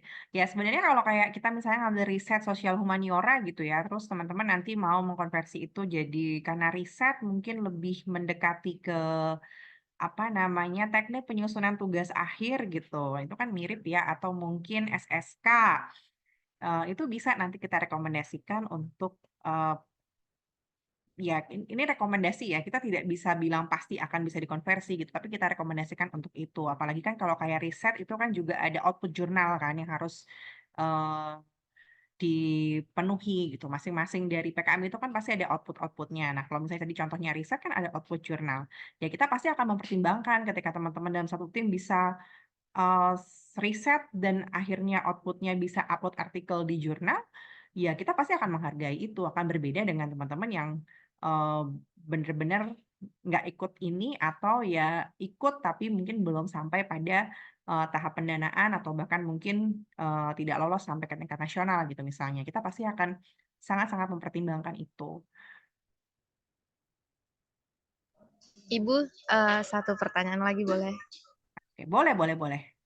Oke, ini kan kita tadi dikasih deadline untuk nyari judul atau tema dan cari dosen pembimbingnya ya Bu. Nah itu kita cari tema dulu baru disosialisasikan sama dospemnya atau sama dospemnya itu kayak sama-sama nyari ide nih, enaknya mau nyari PKM, mau ikut PKM yang mana gitu. Oke. Bella, boleh keduanya. Boleh keduanya. Tapi mungkin akan lebih dosen pembimbing pasti akan lebih apa ya? Akan lebih punya gambaran ketika kalian sudah punya ide. Paling tidak ide besar gitu. Ide besar jadi nanti diskusinya akan lebih terarah. Kalau belum punya ide sama sekali kan mungkin agak sulit ya. Ini terus kita mau apa gitu, mau kemana dan mau gimana gitu. Nah, itu paling tidak kalau sudah ada ide itu pasti akan jauh lebih baik. At least ide besar dan yang mau ditembak itu PKM di bidang apa. Baik, terima kasih Ibu. Oke, sama-sama.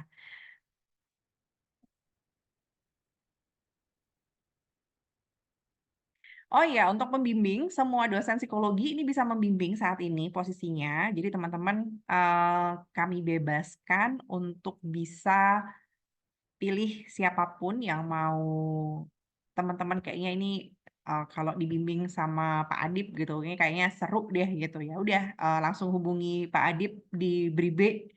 Gimana caranya Pak Adip mau ngebimbing sampai goal gitu ya. Dan kalau dari apa namanya dari pengalaman-pengalaman yang sebelumnya itu biasanya satu dosen bisa maksimal 10 kelompok. Jadi kalau misalnya, oh Pak Adip udah ada 2 kelompok nih yang pengen dibimbing dengan Pak Adip gitu ya. Dan terus misalnya, oh itu kelompok itu udah sama Pak Adip nih, padahal kita pengen sama Pak Adip juga gitu. Nggak apa-apa gitu, dipropose aja. Karena siapa tahu Pak Adip bersedia sampai dengan maksimal 10 kelompok bimbingan. Gitu. Nah, setelah ini teman-teman, kami memang dalam tanda kutip mewajibkan teman-teman untuk ikut ini. Semuanya silahkan bisa membuat kelompok. Syaratnya itu ya, kelas reguler. Dan dalam satu kelompok itu boleh mau mengajak prodi lain silahkan. Tapi mau khusus psikologi saja itu nggak apa-apa banget. Tapi dalam satu kelompok harus ada yang beda angkatan. Jadi misalnya bertiga, yang 2 itu 2022, terus yang 1 2023 itu boleh. Tapi jangan sampai satu kelompok anak 2022 semua itu jangan gitu. Paling tidak ada 1 atau ada 2 orang. Atau mungkin mau satu kelompok berlima, nanti ada 1-2 orang yang itu beda angkatan. Kenapa gitu? Balik ke tadi itu ya, kita pengen satu memang ada regenerasi, kita pengen belajar teman-teman kolaborasi, dan kami berharap program ini menjadi satu wadah buat teman-teman untuk bisa saling kenal satu sama lain, membangun relasi Biar nanti kalau sudah lulus dari psikologi UP 45, dulu pernah satu kelompok, dulu pernah satu tim, ikatannya menjadi lebih dekat. Kalau ada nanti mungkin saling kontak, kamu kerja di mana sekarang? Ada lowongan nih gitu, mau join dengan saya atau tidak, atau mungkin teman-teman punya bisnis apapun itu dan kalian mau berkolaborasi, ini relasinya sudah dimulai dari saat ini. Aulia, silahkan. Ibu mohon izin ya mau bertanya. Tadi kan Aul, monggo. halo. Apakah suara saya terdengar, Bu? Sudah. Terdengar. Oke. Ibu tadi kan Ibu meng-highlight untuk Ibu mewajibkan mahasiswa psikologi gitu ya, Bu. Terus gimana kalau dari teman-teman itu ada beberapa yang ikut program Kampus Merdeka karena programnya itu onboardingnya dari bulan Februari sampai Juni gitu, Bu. Apakah masih tetap diwajibkan? Oke.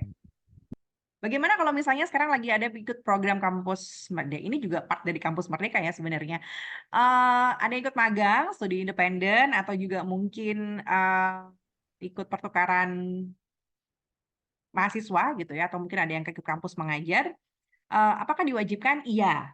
Tapi mungkin yang ikut ini boleh hanya menjadi anggota saja, tidak menjadi ketuanya. Nah, ketuanya mungkin nanti bisa dipilih yang tidak ikut program tersebut selama 1 semester ini. Jadi mungkin kontribusinya tetap ada, hanya secara secara prosentase bisa jadi tidak menjadi ketuanya. Kan bisa nih tetap bisa mungkin bagian yang menghubungi ke dosen pembimbingnya, atau mungkin bagian nanti kasih masukan-masukan, ini kurangnya di mana, atau mungkin bagian nanti, oh saya mau ngecek dulu nih yang editing dulu nih sebelum nanti disubmit gitu misalnya. Gitu. Nah, kalau di internal gitu ya, Aul? Iya, Ibu. Terima kasih. Halo, Aul? Iya, Ibu, sudah jelas. Terima kasih, Bu. Oke. Untuk internal sendiri, kemarin mungkin Pak Adip nanti bisa nambahin ya. Untuk internal sendiri, sebenarnya dari Kemawa itu juga mengadakan kompetisi PKM internal. Dan itu masih dibuka sekarang sampai tanggal 20 Februari. Nah, kalau teman-teman mau join juga yang ini, yang mana ini hadiahnya Rp750.000, siapa tahu ini jadi rezekinya teman-teman, itu boleh langsung gaspol aja, cari pembimbingnya, cari temanya apa, dan segera langsung disubmit ke Kemawa. Nah, nanti kalau misalnya, aduh kayaknya nggak nyanda nih buat ikut yang Kemawa gitu, kita mau langsung nembak yang dari Dikti langsung aja gitu, ya nggak apa-apa gitu. Goal besarnya nanti di situ gitu, kita bisa join yang di Dikti, syukur-syukur nanti nggak hanya dapat pendanaan aja, tapi lolos sampai dengan PIMNAS.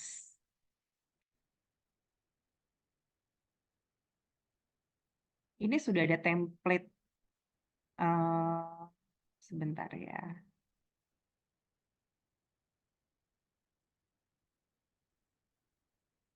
Oke. Ada yang mau ditanyakan lagi dulu mungkin? Oh ya teman-teman, format cara penulisan, tata tulis, dan formatnya seperti apa itu menjadi hal yang sangat penting dan jadi seleksi di awal banget. Karena beberapa kali informasi yang saya dapatkan dari Dewan Juri, mereka tidak akan melihat substansi atau isi proposal yang kita bikin ketika tata tulisnya aja kita udah nggak sesuai dengan format yang diberikan dari Dikti. Jadi ketika misalnya ngelihat, misalnya fontnya harusnya 12 gitu, terus kita bikinnya fontnya 14 gitu, udah nanti juri udah langsung nggak lihat isinya gitu, nggak lihat substansinya seperti apa. Dia nggak akan baca proposal kita ketika kita ngelihat bahwa, ketika mereka melihat bahwa formatnya aja itu nggak ngikutin sesuai dengan panduan yang diberikan.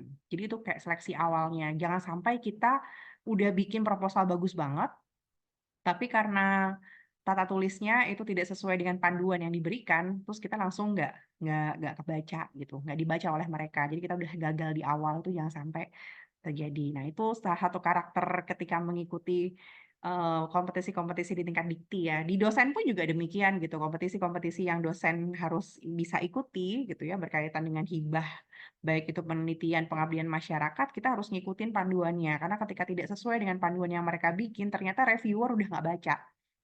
Langsung kita tidak lolos di awal, kita langsung gagal di awal, seperti itu.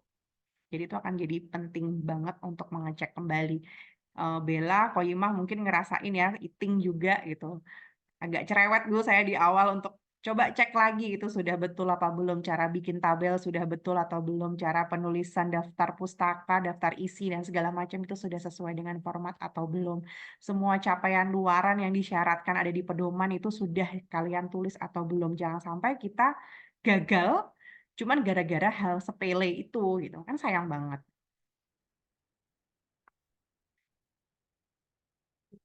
Ada lagi? Bu Ayu, mungkin tadi ada beberapa teman-teman yang mungkin belum tidak join dari awal gitu ya. Ini saya cuma mau sekedar mengingatkan kembali, sebenarnya banyak banget teman-teman bidang dari PKM. Cuman dari yang kami baca memang hanya ada beberapa yang memang itu cocok di bidang psikologi.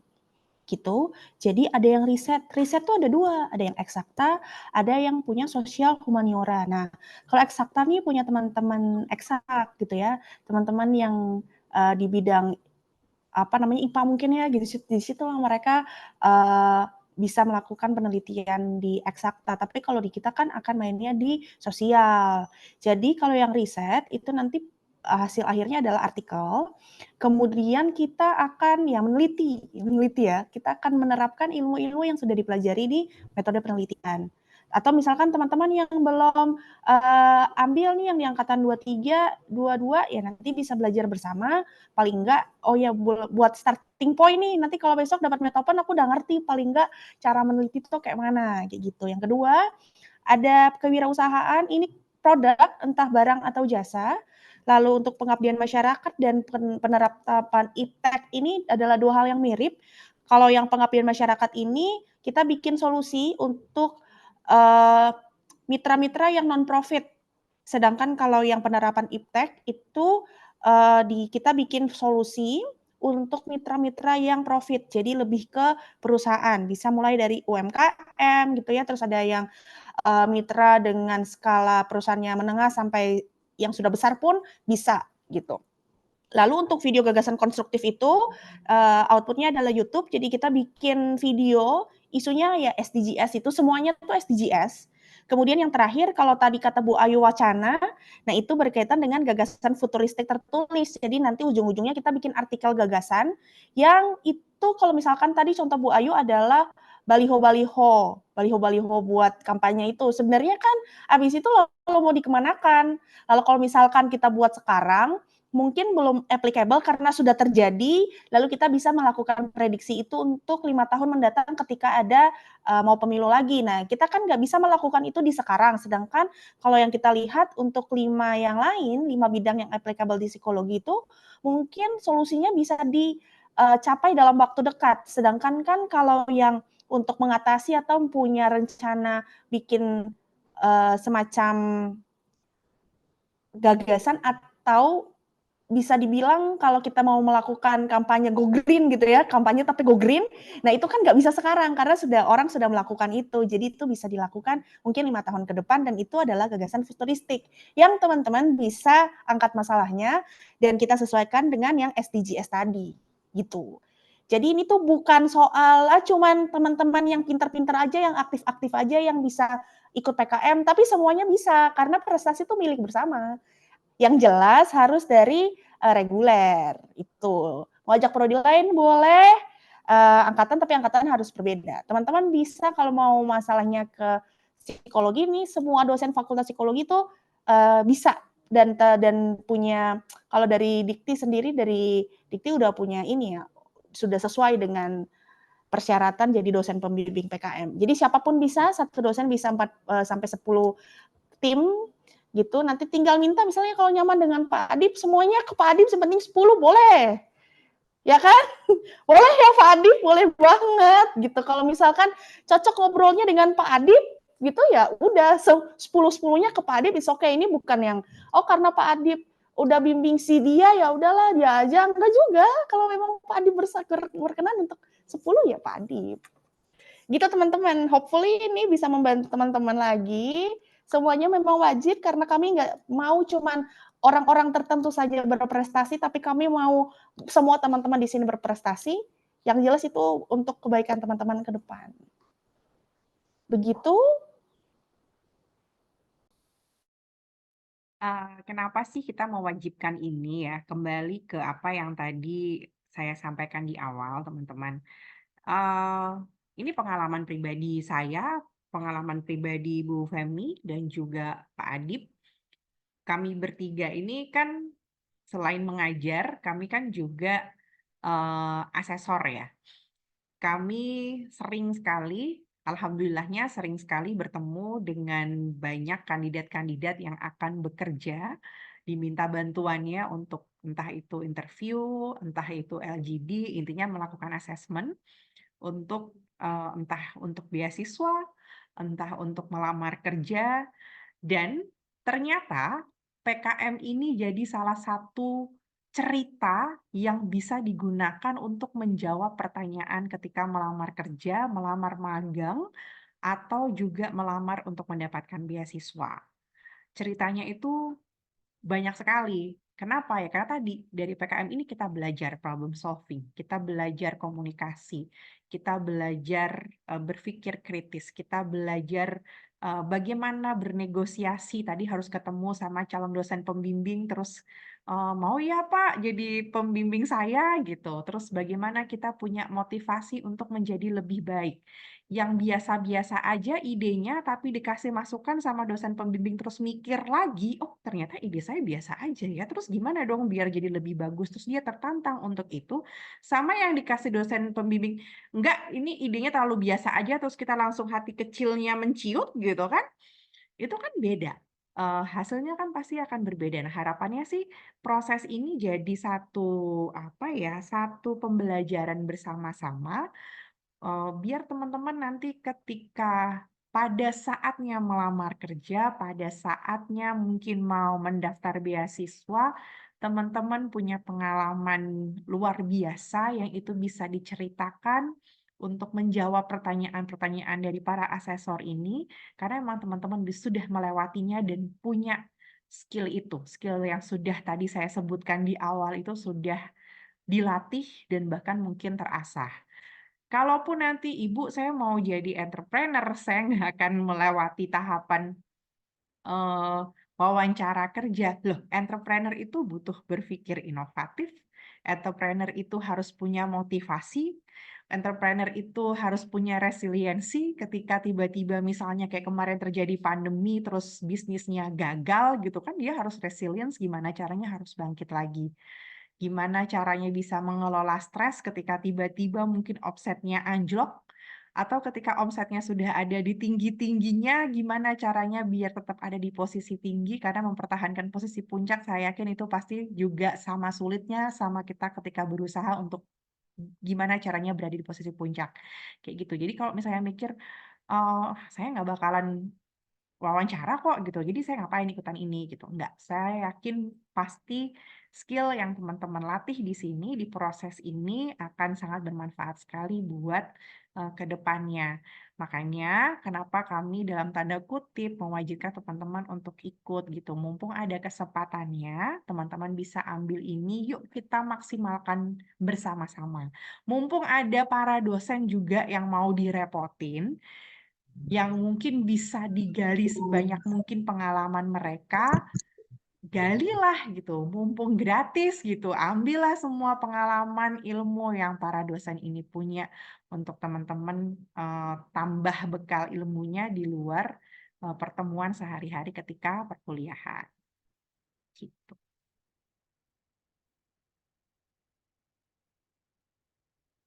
Yuk, ada lagi?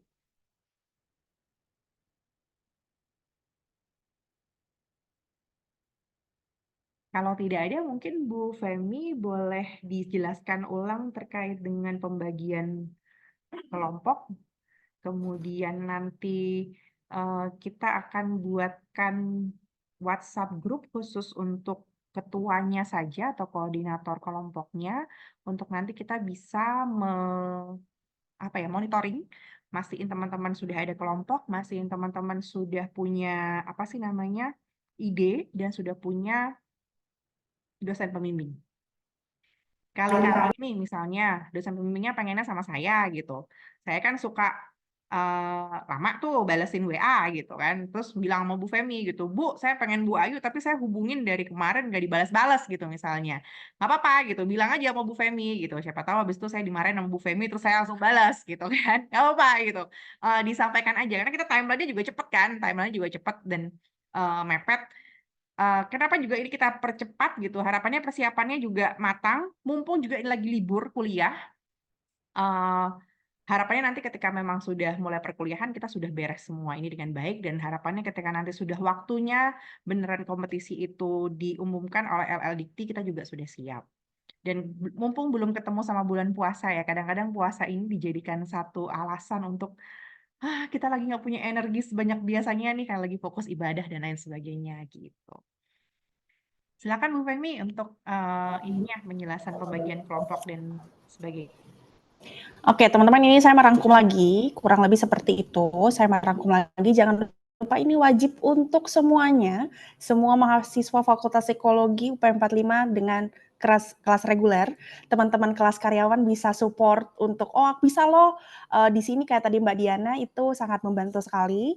Tapi untuk prestasi di luar PKM ini diwajibkan untuk semua mahasiswa Fakultas Psikologi, tidak terlepas dari reguler maupun karyawan ya. Kemudian untuk yang PKM lebih khusus, teman-teman boleh mengajak mahasiswa dari prodi lain itu boleh. Yang jelas yang wajibnya itu di 3-5 orang. Kemudian angkatannya harus berbeda.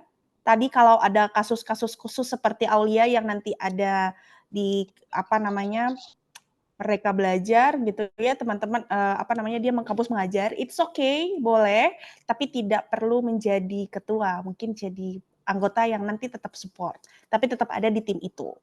Kemudian deadline-nya 10 Februari 2024, itu idenya sudah ada, mau ke bidang apa dan ke dosen pembimbingnya siapa gitu. Jadi nanti kami buatkan grup WhatsApp. Jadi kalau bisa dalam 1-2 hari ini teman-teman sudah bisa chat saya untuk bilang ini saya ketua kelompok ini. Jadi nanti dalam 1-2 hari ini saya udah punya data ketua kelompoknya siapa aja dan kami sudah bisa membuat grup WhatsApp untuk ketua kelompok itu.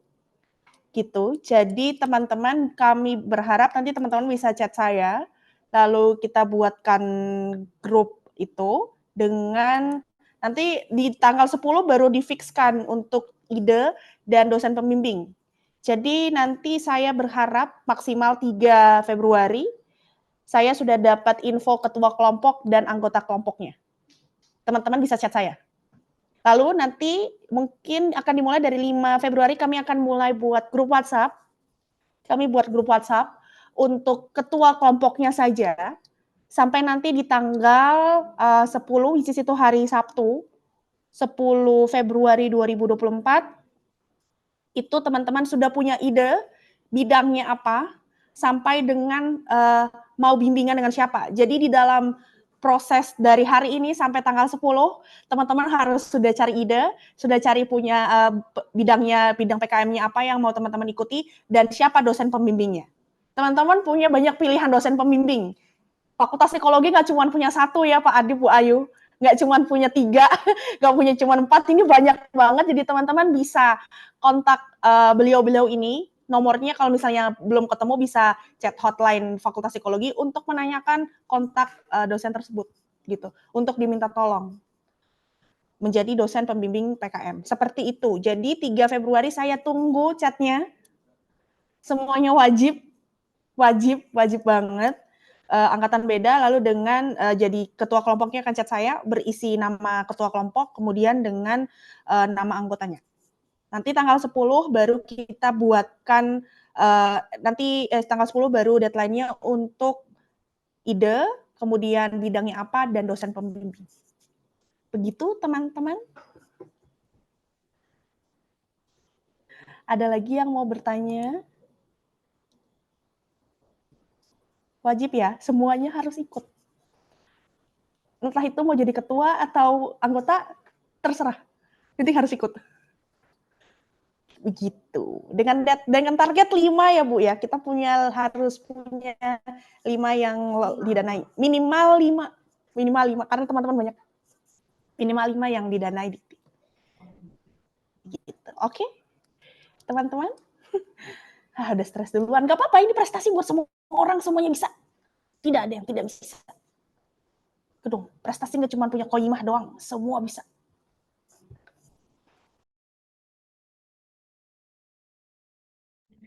Qoyimah atau Bella, atau mungkin Iting, mungkin ada yang mau share. Ada Satria juga nih, monggo. Cerita singkat deh dari mungkin dulu dapat ide awalnya seperti apa sampai akhirnya kemarin apa sih suka dukanya gitu. Testimoni.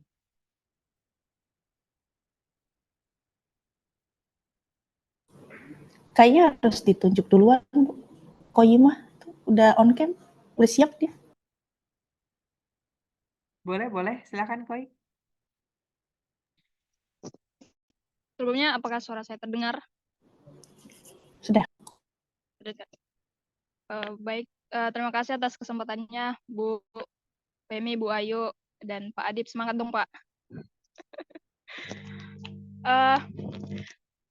Baik, di sini mungkin saya sedikit sharing tentang pengalaman pada saat PKM.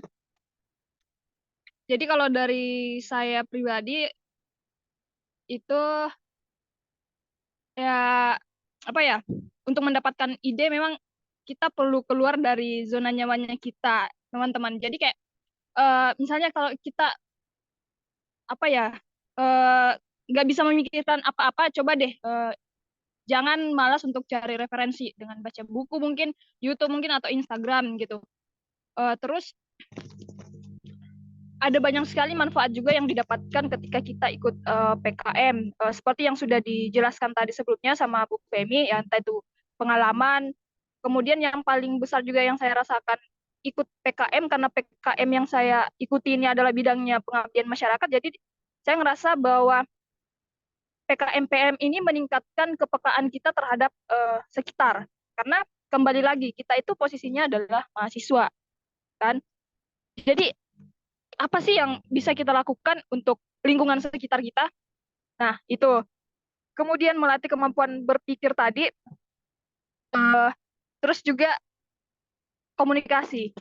Jadi teman-teman, sebelumnya saya juga masih ragu sebenarnya untuk berkomunikasi seperti ini, suka deg-degan. Cuman melalui PKM kemarin, itu saya mencoba latihan. Jadi pas kita selesai melaksanakan PKM itu ada presentasi, dan presentasinya itu dilakukan di depan orang yang nggak kita kenal sama sekali, di depan dosen-dosen yang entah itu dari universitas mana saja, dan itu deg-degannya itu bukan main. Nah, itu bisa kita persiapkan. Kemudian ya apa ya, itu sih selain melatih hard skill dan soft skill, juga di PKM melatih kita berdinamika di dalam kelompok. Karena untuk proses PKM itu sendiri kan prosesnya cukup panjang ya, dari bulan 6 apa 7 sampai di November. Dan itu benar-benar kerasa dinamika kelompoknya. Jadi beda ketika kita diberi tugas di kelas terus berkelompok, itu beda banget. Gitu sih dari saya, teman-teman. Jadi di sini saya juga ajak teman-teman untuk apa ya, berproses itu ya jangan di situ-situ aja. Apalagi sekarang kan perubahan cepat banget, dan yang kalau kita di situ-situ aja ya yang kita dapatkan juga yang gitu-gitu aja, padahal di luar sana banyak hal yang bisa kita dapatkan. Jadi ya dari saya ajak juga teman-teman untuk ayo deh kita coba berproses dengan keluar dari zona nyamannya kita. Gitu ya, seperti kata saya Koji, teruslah belajar hal baru dalam hidup, asal jangan kehilangan nilai dan juga identitas diri. Dari saya mungkin itu. Terima kasih.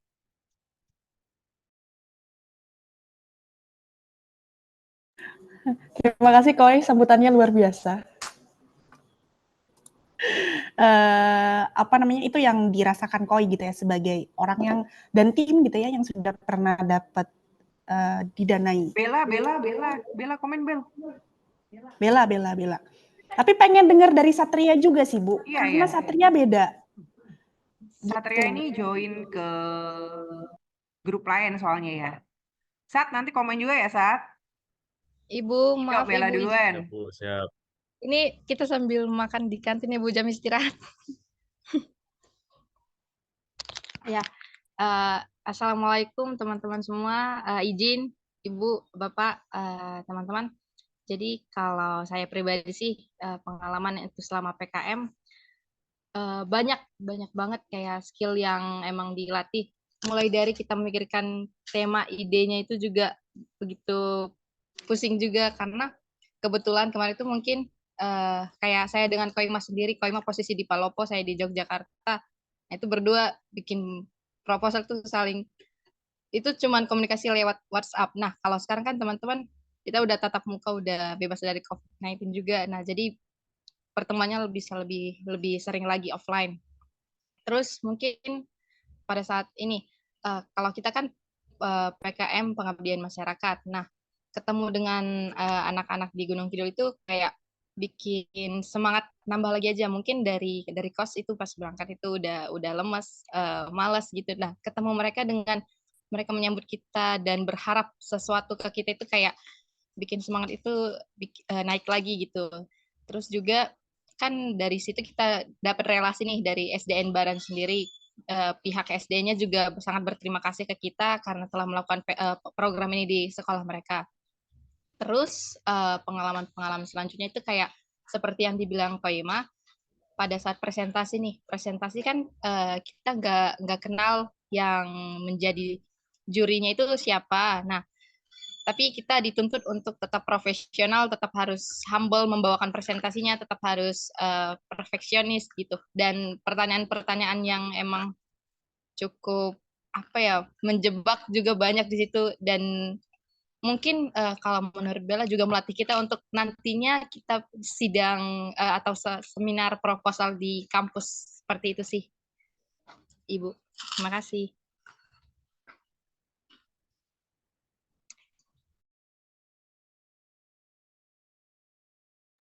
Oke, terima kasih Bella. Iya ya, kemarin lumayan ngisruh juga kita ya waktu persiapan Monef-nya atau PKP 2 karena presentasinya juga dibatasin waktu itu kalau nggak salah 10 menit ya. 10 menit, harus presentasi yang menarik, harus bisa menceritakan proses dari awal sampai akhir, harus bisa jawab pertanyaan. Ini udah kayak apa ya, seminar proposal skripsi atau mungkin udah kayak latihan sebelum nanti teman-teman tugas akhir dan harus presentasi di depan dosen, cuman kali ini di depan dewan juri. Satria? Sat? Halo, Bu. Nah, udah mandi belum? Belum sih berbangun. Cuma kalau ditanya kesan-kesannya untuk PKM, Bu ya, karena saya 2 kali juga daftarnya. Yang awal itu di kewirausahaan, lalu yang kedua nih PKMKC nih. Dan di PKMKC-nya alhamdulillah keterima. Dan itu jauh nih dari psikologi, jauh banget. Di mana kita tuh buat kemarin aplikasi cipta produk di Kota Yogyakarta yang berbasis R3, recycling, repurposing, dan juga reusing. Tantangannya itu bener-bener dapat banget. Bener juga bilang sama Ibu, gimana cara ngadepin resiliensinya, terus ketika ada permasalahan dengan tim itu bagaimana. Dan memang ketika memang saat kita ikut PKM nih, harus komunikasi antar kelompok nih bener-bener sejalan gitu, Bu. Jadi misalnya satu kelompok nih, satu anggotanya punya ide, dan satu anggota lagi punya ide. Nah, itu mau nggak mau harus dibikin jalan tengahnya nih. Jadi mau pakai yang ide yang mana? Kemarin saat saya bikin proposal dengan salah satu anggota lain dari periode lain, yang memang melalui online juga sama kayak Bella, dan akhirnya berhasil juga gitu, Bu. Yang awalnya pesimis lah, intinya pesimis, ini bakal lolos atau enggak ya, karena kan sulit juga nih bagian aplikasi, bla bla bla. Yang awalnya saya coding cuma ya nggak terlalu pro-pro banget, tapi ketika didorong untuk lolos dan didanai itu kan sesuatu yang luar biasa, Bu ya. Jadi kalau misalnya memang ini diwajibkan, ya saya sendiri pribadi yang sudah pernah ikut PKM, ya saya harap teman-teman yang lain juga ikut dan join gitu loh. Itu sih, Bu, pengalamannya banyak banget.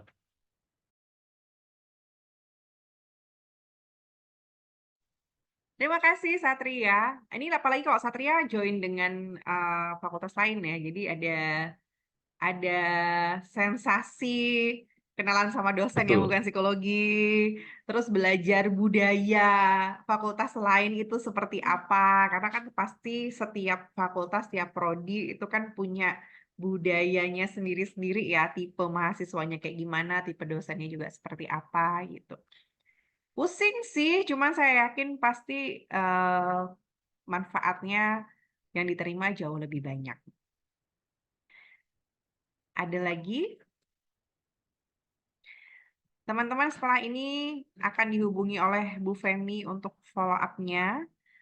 Segera silahkan misalnya kayak Satria kemarin jadi anggota, sekarang saya mau jadi ketua, saya mau ngajak misalnya Tegar gitu ya 2022-nya, terus 2023-nya tadi siapa yang hadir 2023 ya?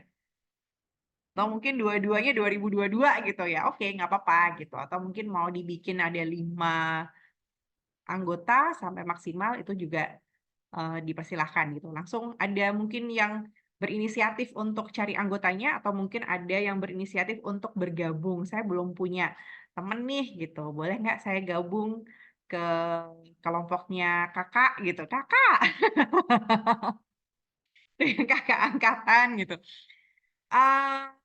Karena kalau saya pribadi ini, kalau saya juga cerita tentang saya sendiri gitu, sampai dengan hari ini gitu, dulu waktu saya juga join PKM, tidak hanya dengan kakak angkatan saya gitu, tapi waktu itu sangat beragam ya. Saya waktu itu kuliah S1 2004, ketua kelompoknya kakak angkatan saya 2023, kita punya anggota anak 2005 dan 2006.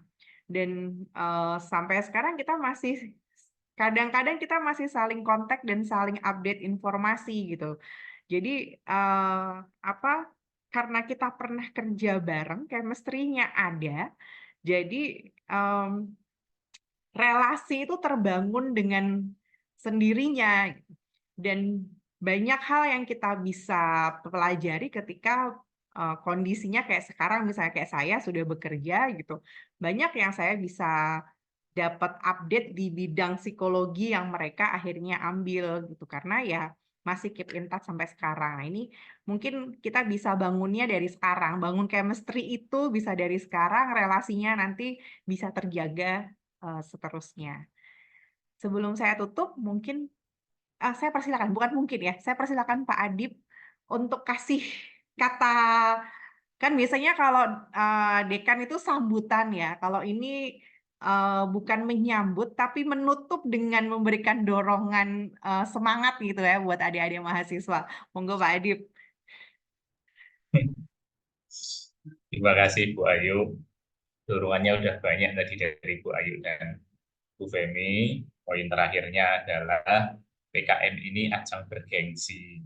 Sehingga akan sangat sayang sekali kalau kesempatan ini tidak teman-teman gunakan untuk menjadi orang yang juga bergengsi.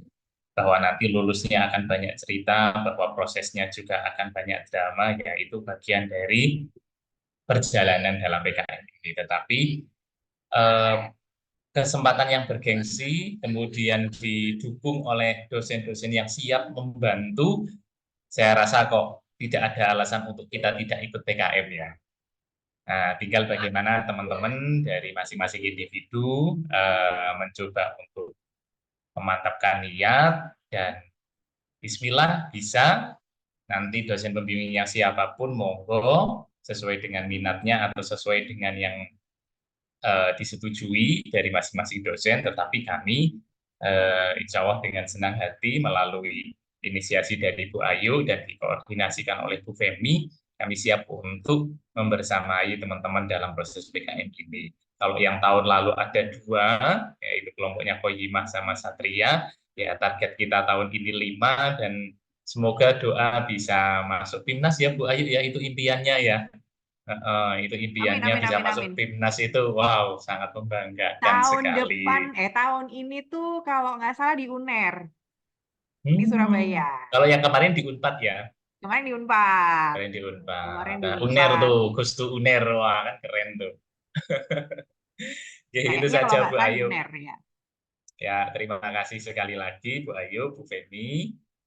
Teman-teman semoga dengan dorongan yang luar biasa dari para dosen ini bisa memantapkan lagi begitu ya semangatnya untuk bisa ikut PKM.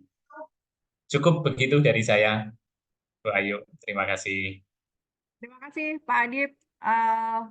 Terima kasih banyak juga Bu Femi. Ada yang mau ditambahkan mungkin Bu Femi sebelum ditutup? Mengingatkan kalau yang punya Satria tadi, itu karena Satria ngesup ke orang lain, temanya bukan non-psikologi, makanya bisa KC. Gitu. Tapi kalau teman-teman mau mengarahkan ke KC, ya mengarahkan ke yang applicable di psikologi, itu 6 tadi yang sudah saya bahas. Nanti kita bisa share PPT-nya kali ya Bu Ayu ya di grup nanti kalau misalkan sudah dibuat. Begitu teman-teman, terima kasih banyak Pak Adip, Bu Ayu, dan teman-teman. Terima kasih semuanya. Kami tunggu ide-ide dan karyanya teman-teman ya. Semoga ini jadi satu awal mula yang baik buat kita semua. Saya tutup. Selamat siang. Wassalamualaikum warahmatullahi wabarakatuh. Kita foto nggak sih? Foto dong, open cam. Perlu foto ya? Oke deh, boleh deh. Oh ya. Ada yang bisa open cam?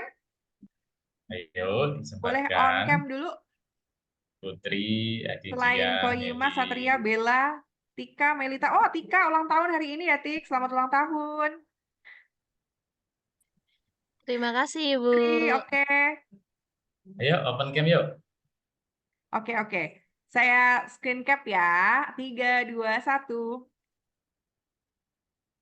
Baik, terima kasih. Sekali lagi saya tutup. Wassalamualaikum warahmatullahi wabarakatuh. Waalaikumsalam. Warahmatullahi wabarakatuh. Makasih ya. Makasih Ibu, Bapak.